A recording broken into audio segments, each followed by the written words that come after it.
That's something I never thought I'd say while casting StarCraft. Kaldor and Wolf had similar problems, I believe, with the original GSTL. With Wolf eventually broke down and just started shouting about lemons. I think he had to be removed from the podium. It was a bit strange. Oh, and pretty quick SCV scout, so maybe Demuslim worried about Huck doing something for lemon control. He's not going to find anything too strange. No. Double gas, but only 2 probes on each assimilator, so could be set up for just a quick Nexus, as is pretty standard in PvT right now. And then the command center coming down from Demuslim as well with a reactor, so very, very normal builds from both of them. Certainly. Nothing too fun, creative, cheesy coming out from Huck just yet. How horribly disappointing. He's actually chrono boosting out of Stalker, so he's going to look to harass at least a little bit. Alright, out comes the Reaper, immediately finds itself a Zealot. It's going to start working on that one. It does take a little bit of time to really do anything. The Mothership Core's out, and of course the Stalker's on the way, so really this Reaper's not really going to get much accomplished, but it did get that initial scout, and is now, of course, going to have to leave. It worked that Zealot down pretty well. He might try and stab it in the back later, but I don't really see that doing too much. And in the meantime, Huck moving across the map with his Mothership Core, and wisely not trying to kill the lemons with it. No, I think that would be a bit of a lost cause. He's going to go in and scout, see the factory coming up, and the marine production. Actually, there's only going to be a couple of marines about, so he might be able to harass with that Mothership Core a little bit if he wants to, along with the Stalker and Zealot in front. The Muslim is actually pretty low on units. If he messes up, loses a marine or 2, this could get pretty annoying pretty fast for him, but Huck is backing off with the rest of his units, so I suppose not. Oh, the Reaper actually sneaks into the main. He's going to get some probe harassment done here. Yeah, working on it. I mean, just the fact that he forced... Oh, he even gets a probe out of it. This is nice and kind of unexpected, really. Stalker pops out and tries to deal with it. Huck is able to microwave the rest of the probes, but that was 4 probes off the mineral line for quite some time. The Reaper finally dies with the interception there from the Stalker, but with 1 dying as well, that Reaper has done its job. Got a really, really good scout off, and of course even done a little bit of annoying harassment damage. Yeah, also forced out an additional chrono boost on the gateway that Huck didn't really want to spend just to get that second Stalker out in time. And a quick robo coming down here from Huck. Nothing too much from Demuslim. He is going up to 3 racks, just producing a bunch of bio. Stim should be starting. It is Stim, so it's not going to be some kind of very quick combat shield timing or anything like that. But 3 racks, no factory, so no starport harass. Pretty much every TVP recently I've seen out of a Korean player at least has been some sort of quick medevac harassment, trying to maneuver around the planetary nexus and just put some kind of pressure on the Protoss. Because if you're just going to attack up the front, they're just going to charge up that nexus and cast a few force fields. It's not going to accomplish anything. But Demuslim actually going for 2 tech labs, so he's going to get combat shield and stim. Maybe try and catch Huck off guard and just barrel him down. Yeah, it's not the kind of thing that we'd certainly want to see from him being kind of Marauder heavy, considering there's Immortals on the way, but you're right, there is this timing that can be hit here, and it lines up quite nicely. If we look at the Stim Pack and the Combat Shield's going to be finished a bit before it, but considering it was started second, there is this nasty little window where he's going to have a lot going on for him. I have to wonder if he suspects a Immortal heavy play from his opponent. The second one is already on the way here. Yeah, Immortal heavy play, in my opinion, at least PvT, is pretty terrible. I think that's the biggest failing in San's PvT, actually. But for Huck here, it looks like it is going to be an Immortal all-in, or at least Immortal pressure, as he's adding on some gateways. The Immortal is going to kill the lemons. Ah, that makes sense. Okay. I can see that. This is a lemon-based strategy here from Huck. Actually, I don't remember if it was on the cast or not, but we were talking before about this map, and you were joking about him going quick Immortal just to kill off the lemons. Turn that into a rush. I'm some kind of magical seer. Yeah, I'm not really sure how I managed. You did say he was going to proxy the rowboat next to it and turn that into it, so a little bit off. There is a pylon. There's a pylon going up. It could still happen. Drop another robo, a second robo just to take out the lemons. It's the new meta. It's the lemon-based meta. We never saw it coming. Okay, well, here comes that timing. He is going to have stim. He's also getting concussive grenades behind it, but that's not going to play into the first attack. But 3 Immortals out here, plus the Nexus overcharge and a bunch of sentries. And Demuslim has committed quite a bit to that. He's just now getting up his eBay and factory. Yeah. If this doesn't do anything, he's going to be behind. Oh, he stims right in, though, and he's able to get past the force field and focus down. 1 Immortal, the second one is trying desperately to get away, does not, and eventually that is, of course, thrown back. He did take out 2 Immortals. He got away with maybe about half of his army there. Yeah, taking out 2 Immortals, losing that. I think the big problem here is going to be the follow-up, because Huck is adding 2 more gateways. He's dropping pylons all over the map. He's moving out here. He's taking this as his opportunity. to go in for the kill. And if you give Huck any sign of weakness, he's going to go and try and finish you off. That's just how he is as a player. And the Muslim, his upgrades are really late. He only has the one bunker. He doesn't really have very many units. No medevacs anytime soon. No upgrades as well. Does have concussive grenades. Oh, and a big force field trap. Wow, he snuck those in. He must have, yeah, he warped those in up to the top there and was able to flank and destroy that army. That's actually a beautiful move there by Huck. Very impressive. What Huck can do with gateway units is really a little bit terrifying sometimes. Yeah, he's been making gateway timings work for the last, I think, more than 3 years now. So he has plenty of experience with them. But with only that one immortal, 3 bunkers should be enough to keep him alive for now. He's actually going to go finish off the lemon in the meantime. He doesn't even care what's going on with this game. This was his objective I think that's the entire all he cares time. about, yeah. Yeah. He's getting nice memories of being back in the GOM booth. It's like, yeah, I'm playing GSTL right here. There it is. There is the sliced lemon, which can now be mined by a single probe. Which can be a real pain, of course, if it gets intercepted and destroyed on the way back. But the entire lemon will be mined by that single probe, and it's going to go back and give 500 bonus minerals to the Protoss player, which is always nice. Oh, okay. That wasn't too long. It looks like he's actually headed down to take out the second lemon as well. Yeah, he is. The scouting factory is going to find out. It's 1,000 extra minerals and also full map control, so I guess you can't really complain. Well, he's actually gone 2 base, 8 gateway, and a robo, maybe 7 gateway and a robo. And he's accomplished taking out the 2 lemons. And he's allowed his opponent in the meantime to finish his tech up to medevacs very, very slowly and get his production going. So maybe a little bit of single-mindedness from Huck here. Yeah, if he loses this game, I think Huck's going to be a little bit sour. Well played. I'm sorry. And they are going to fight over the lemon. You know, it almost makes me feel like that they really had some kind of side bet going on before this happened. The lemon is in the center of the fight right here, and a force fields go down, and uncharacteristically sloppy force fields actually from Huck there. Not really able to nail too much with it, but he does protect his stake on the lemon here. That is an awful lot of Protoss units, but with 4 medevacs out and +1 upgrades finished, equal upgrades, but for a Terran that's a little bit bigger a deal early on here. I don't know, they both have to be very careful about engaging here. It's all going to come down to the force fields. They both have kill potential. And Huck is looking... he does drop the 3rd Nexus, but he's continuing to warp in units out here. It kind of looks like he wants to fight, which is not really surprising at all because he is Huck. Yeah, indeed. Huck is an aggro player, ridiculously so. He is putting down a 3rd Nexus, which is not necessarily what you expect to see from Huck, but force fields go down, and he gets... It's a decent one, but the problem with those charging zealots is they ran face first into the force fields, and he lost a couple in doing that. That's just kind of the risk of it. There's a factory that's scouted that 3rd Nexus right now, and I believe has... Oh, yes, he did. He warped in a big round of zealots to, like, kind of flank this army. Yeah. The Muslim smells it out and retreats him just in time, though. Indeed. It was almost cute. Yeah. In the meantime, Huck managed to successfully mine the other melon, so he got that 1,000 mineral advantage over his opponent. I think he's accomplished his goal now, but now he needs to try and actually win the game, because he hasn't killed his opponent. The Muslim is now on 3 bases and mining, and this 3rd base is not complete yet for Huck, who has been sitting on 8 gates, not really going for the economical approach. Yeah, he's just now getting both Templar and Colossus tech up here. And, I don't know, this is going to be kind of dangerous. So the Muslim just finished 1-1. There's no AoE in sight just yet for Huck. He does have that big army. Actually, that's a lot of units. The Muslim have to be really careful not to get force field here. Oh, well, that didn't happen, did it? But a nice little evacuation from the Muslim for most of it. The Zealots come in and try and deal with this, although some damage is being dealt to the front here. And actually, Huck ended up losing quite a lot in that fight, to the point where the supply advantage is pretty clearly in favor of the Muslim. 86 army supply to 67. Yeah, this is the problem with Huck's style. If he doesn't actually manage to get anything done early on with his aggression, normally he does, so he kind of sticks with it. His AoE is so late. He has no Templar, no Colossus, not even Colossus in production. It's just really, really hard to deal with Bio as Protoss without that. It's nearly impossible. As long as you're equipped with the medevac pickups, getting out of force fields, as we saw the Muslim very clearly is, it's just really hard to actually engage. And those charger slots look great until they all die. Yeah, pretty much. They just run into a wall of bullets, which is not that good. The Archons are coming in from the side here. Time Warp is in there as well. Decent concave with a nice little Zealot flank here. Force fields are now going down. He does force his opponent back. That was a pretty damn good fight there for Huck. Yeah, those Archons kicking in just at the end there, helping him clean up some Marines, and a big time stop, actually. Just really holding him in place for a big part of that.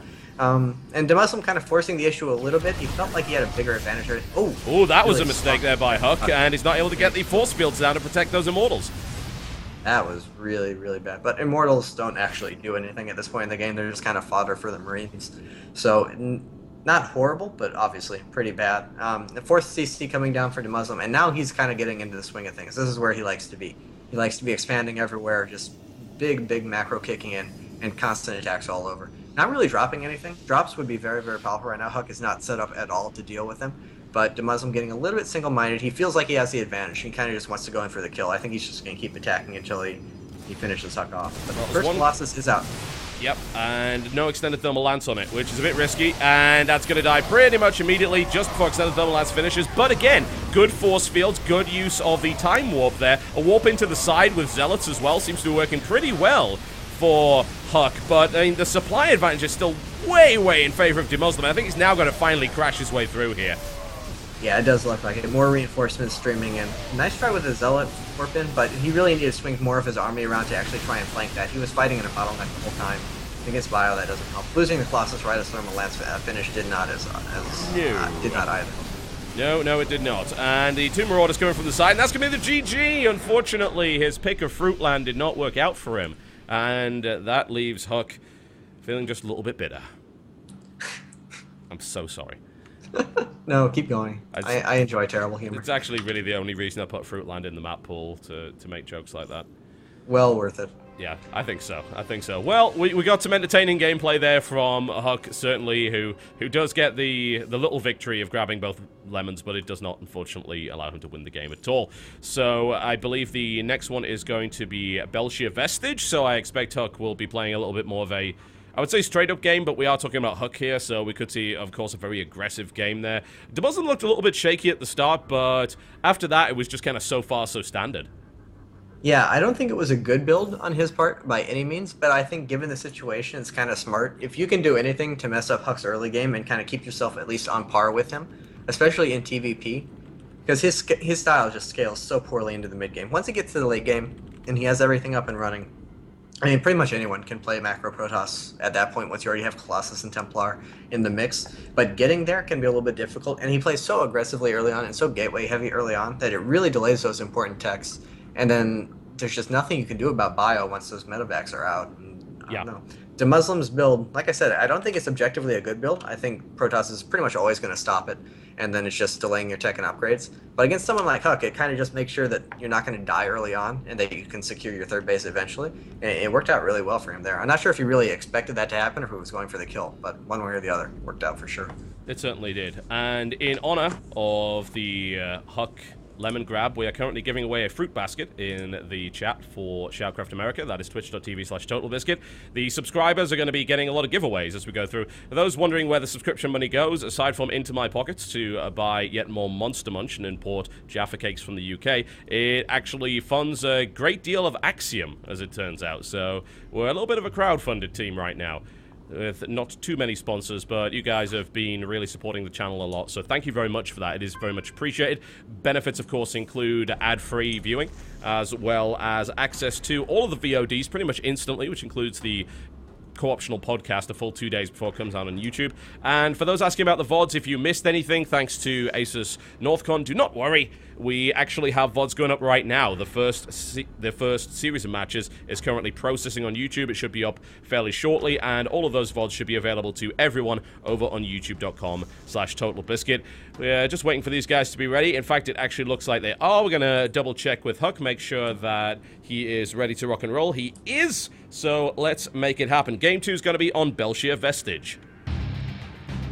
Belshire, a map where I could definitely see Huck just kind of all-inning. It looked like he wanted to go for an Immortal all-in that previous game. I think Belshire would be an even better map for that. You have a very open, very flat natural that can definitely be taken advantage of there. And, I don't know, that was... I really think, we joked about it, but I really think the Lemons might have gotten into his head there. He was playing an early mid-game kind of build. He needed to be putting pressure on his opponent, if nothing else. And he went around securing 1,000 minerals with it instead. 1,000 minerals, really, in the grand scheme of things, is not that much when you're committing that much to an early mid-game attack. I think it kind of messed him up there. I think so. I think you're absolutely right. It is really strange that that would happen. But Fruitland is not something that generally gets played in foreign tournaments ever, because it is actually, that variant in particular is actually a GOM TV map, and they donated the map to us so that we could use it with GameHeart. It's otherwise a locked map for GOM only, but they let us play it, and they said good luck with the tournament. So thank you very much to GOM EXP. I'm not going to get used to calling GOM EXP. That's... No. And Hook actually says lemons ended up causing causing me game. He meant it a different way. Yeah, you can't. It's Hook. Words. He says. Words. Words yeah. are hard. Yeah. Words are harder than Protoss. He is pretty much the only foreigner I know that speaks English worse than most of the Korean players do. And it's almost like he does it on purpose. He started doing it when he was over in Korea. He'd speak this weird Konglish kind of Twitter style, and he never stopped doing that. I'm not sure if it's the typing or what, because it's not like he has typos. He just says the wrong words. But if you talk to him in person, he's like not special or anything. He knows how to talk. So I really don't understand it. You heard it first. Huck is not special. Oh dear. Alright, well, let's get into it, shall we? Belshir Vestige is, of course, the venue for this particular encounter. And we have the Scarecrow, aka E.G. Huck, in the northwest position as the yellow Protoss versus his opponent in the blue trunks, all the way from merry old Blighty. Currently at 1 game in this best-of-5 series against his teammate. It is E.G. de Muslim. And he's going for a quick gas again, almost certainly for that Reaper Scout. Yep. Pretty standard opening TVP, and against Huck, you really want to know what's going on early on. He actually had a Marine queued up and canceled it, and then the Reaper comes out, so probably just muscle memory there. Yeah. Seeing the barracks finish and starting up that Marine. Yeah, I certainly imagine so. The Reaper certainly proved to be very, very useful. Isn't necessarily, considering that you'll see early Mothership cores out, maybe a Stalker, which shuts it down quite nicely, but doesn't necessarily kill it, it just scares it away. So there are moments when you can get back into the base, and it was actually surprising. Oh, he's just making this worse now. Well, he did. He made a lot of Zealots. Didn't really help him all that much, but he did make a hell of a lot of Zealots in that game. I'll give him credit for that. That he did.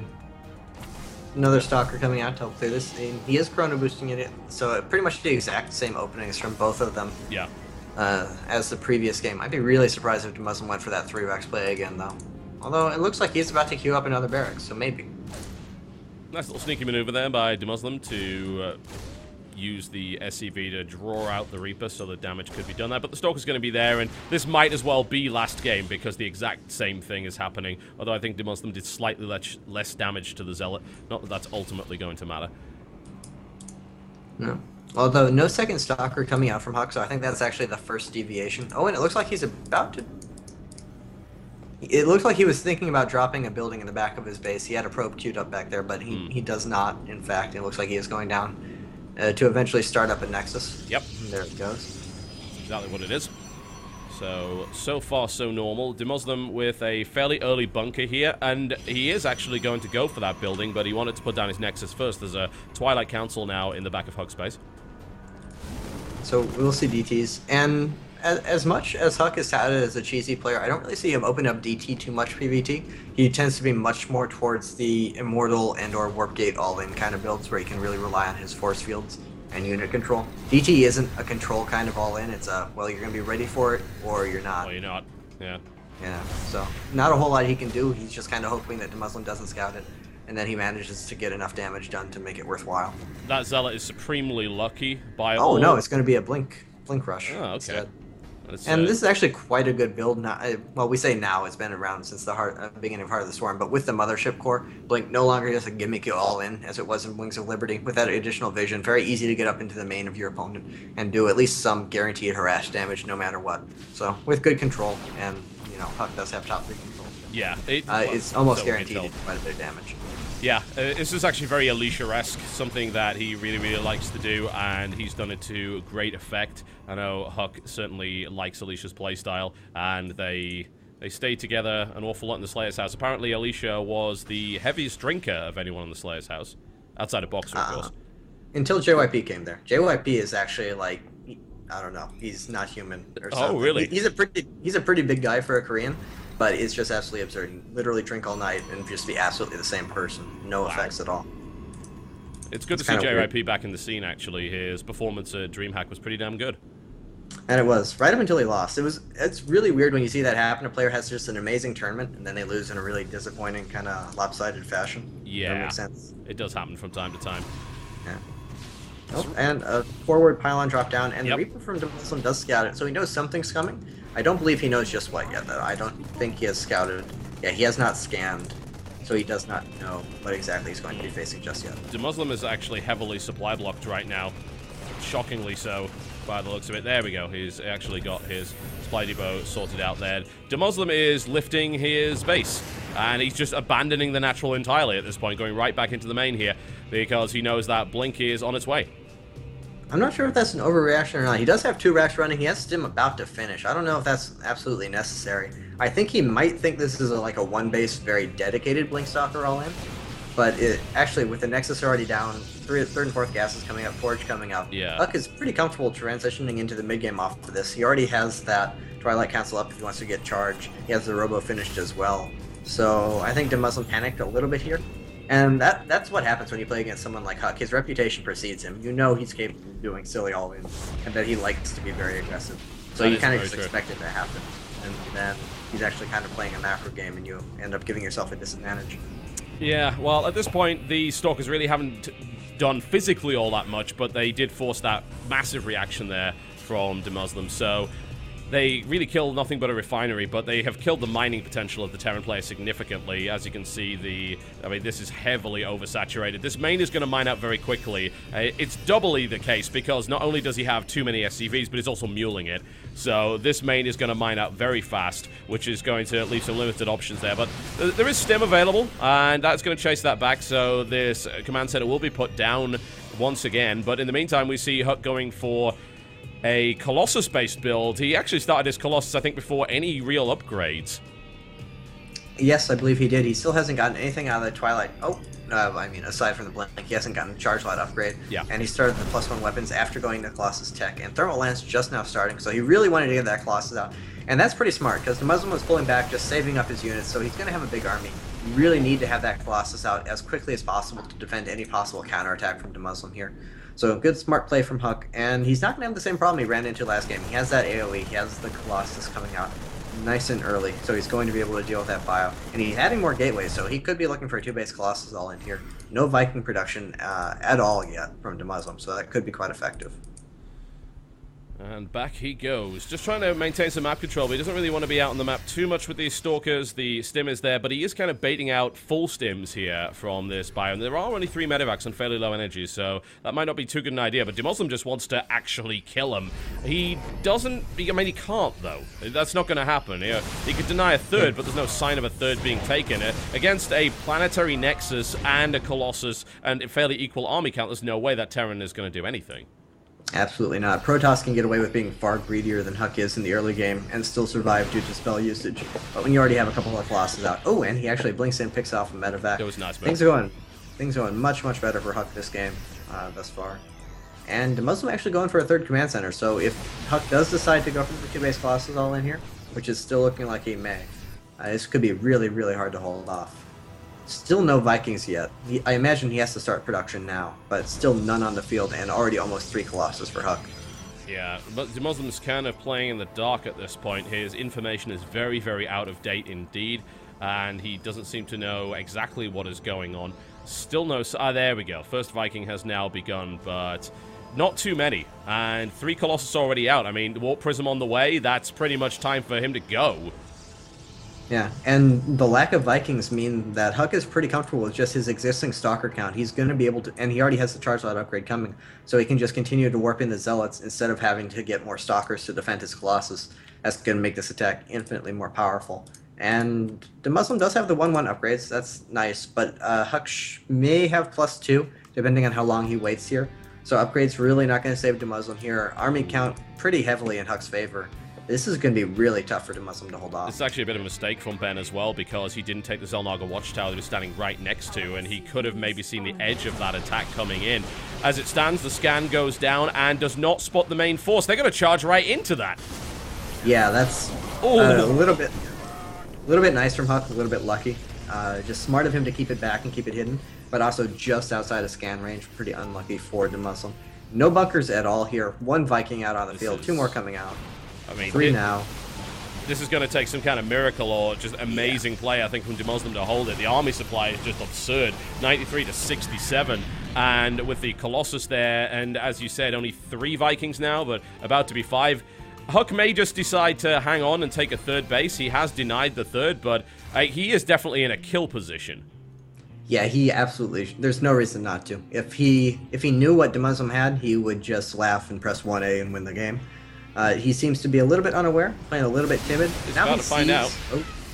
Lose the Stalker, but he does see the entire army, so that is an opportunity, I think, for Huck if he wants to take it. And Guardian Shield is up, and here he goes. There's the blink around, and at the moment, Muslim does not want to be anywhere near that. He's going to have to be, though. He's taking some damage already, and these Colossus now moving in, and he's sandwiched the army. Well, I say sandwiched, he's in the middle of the sandwich, but he's cut off reinforcements there, puts down the force fields to make sure that Hams forces the fight. Muslim is getting decimated here.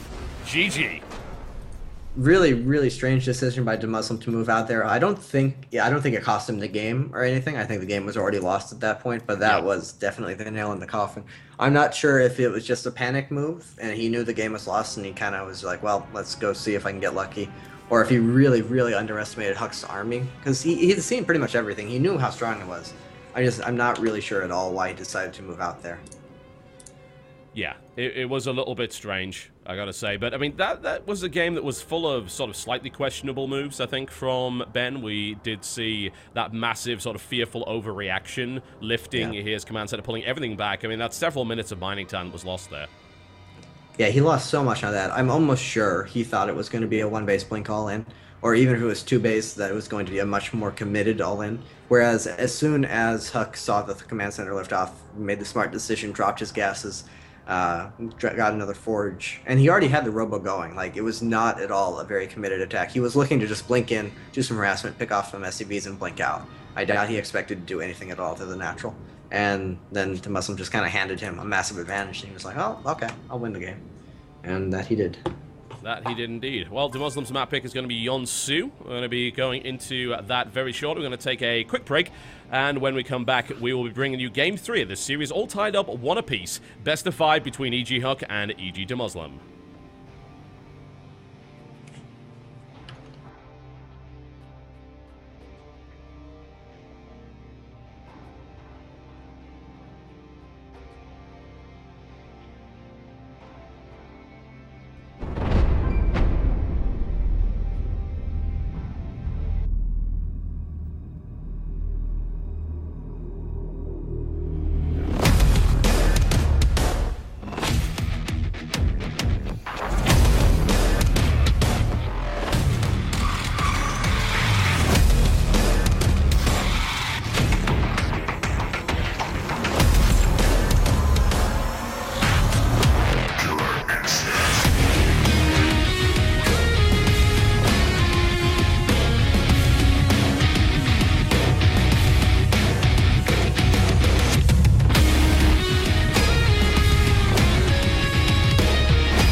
Jago.